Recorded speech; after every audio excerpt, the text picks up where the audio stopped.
Okay, niches. One of the harder things to really define in ecology.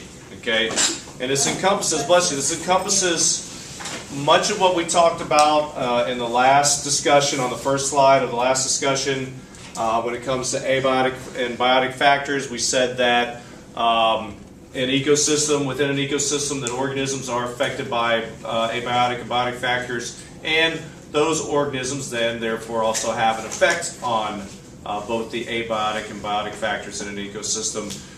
So when you look at that for a particular species, or actually even a particular organism, that which is affected by that organism and that which that organism is affected by, that's its niche. And that's why it's kind of hard to really pinpoint, hard to describe oftentimes what a niche is for a particular species. A lot of times it is talked about as the role in an ecosystem,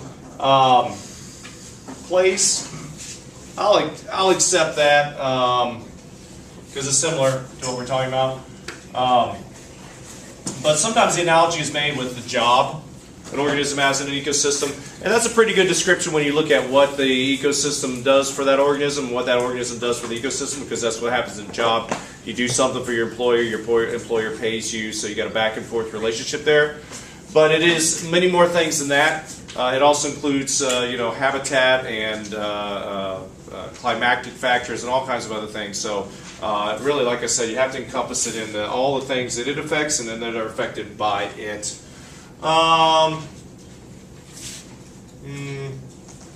Group 7, I'm going to be kind to you and going to be generous, and I'm going to give you that because that is part of the niche, is what something consumes.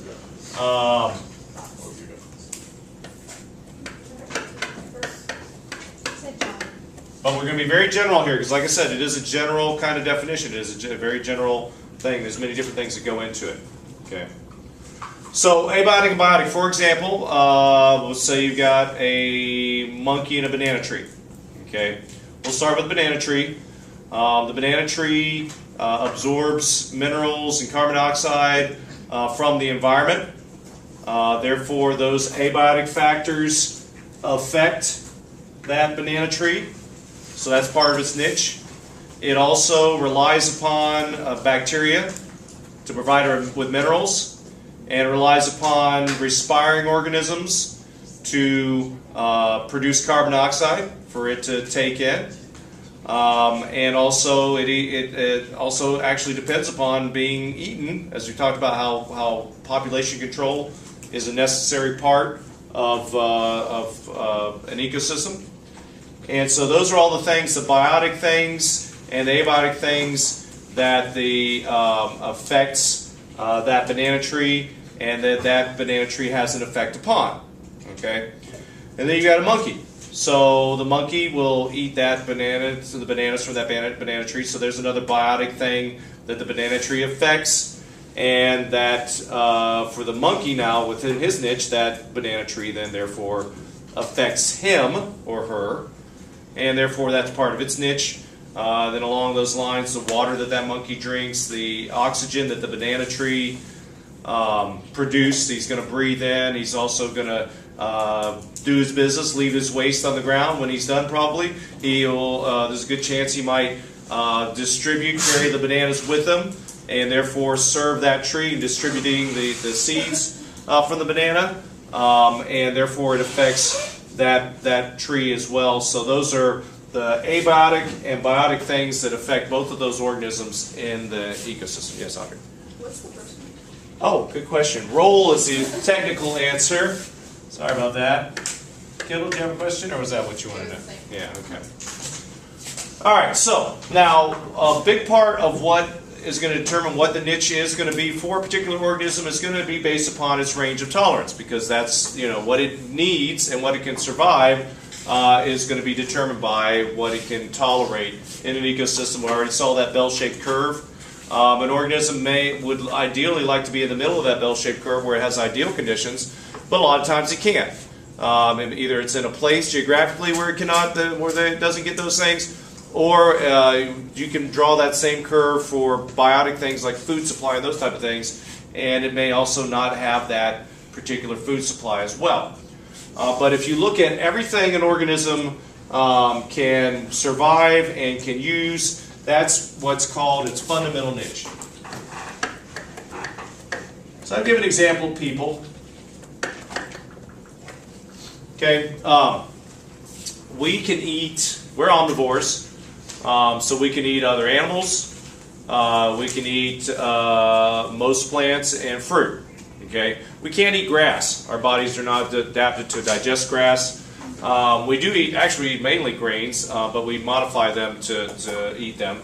But in general, we're not set up to eat those kind of things.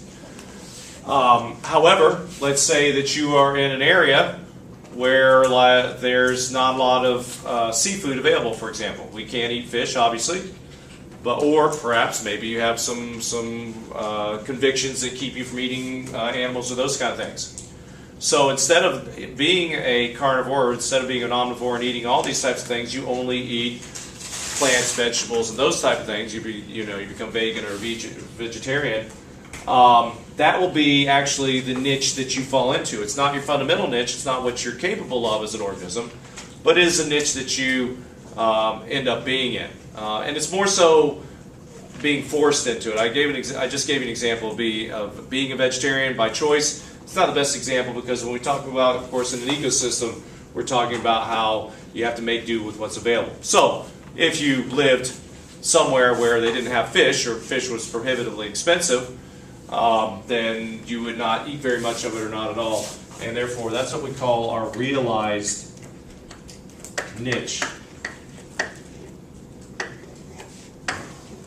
So what actually is realized, another way to look at this is what reality actually is. What in reality you end up actually utilizing is going to be your realized niche. Okay. Some species can occupy a wide variety of niches, so that is correct there. We call them generalists. They can survive in a number of different environments. They can eat a lot of different things. Cockroaches is an excellent example of it. Any kind of pest organism is usually, you can be pretty sure that is a generalist type species because they've learned to basically live with people, live off their garbage, live in their shelters and things like that. And therefore, anywhere you find people, you'll find them as well. If they have a narrow range, however, we call them specialists, as you might imagine, that being the opposite of generalists. And these include both narrow ranges of abiotic factors, like, if you remember, we talked about, the diagram of the stream, and where before the pollution was input, there's a lot of different organisms, including trout, and then where the organic waste went in, the dissolved oxygen dropped down, and a lot of those species either moved out of that or died. Those that survived were generalists. They had a wide variety that was a niche they could occupy, would be an aquatic system with low oxygen in it. The specialists in those were the ones that didn't make it in those environments, the ones you did not find in polluted water. Either they moved off or they died out. So that was an example of dissolved oxygen, or also a lot of times it's dietary. And so there's a lot of, well, I would say a lot, but there are certain organisms that have specialized diets, things that they in particular eat. And therefore, if you affect that particular food supply, it has a definite negative impact on that species. Example of those, anybody? Likes to eat bamboo shoots. Pandas. Another example I've given is koalas. Koalas typically eat eucalyptus leaves.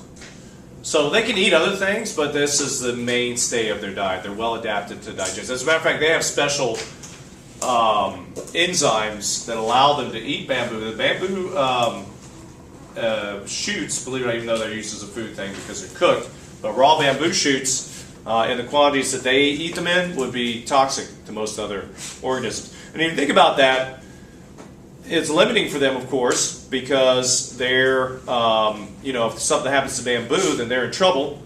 But it's an adaptation in that, and it's what we call a realized niche, in that if they're the only ones that are eating that, they've got, as long as that bamboo forest and everything's kept healthy, they've got a good food supply. They don't have to worry about other things eating their food supply. But also, if you get a situation where the bamboo suffers, then they're going to definitely suffer from that. Any questions about different types of niches?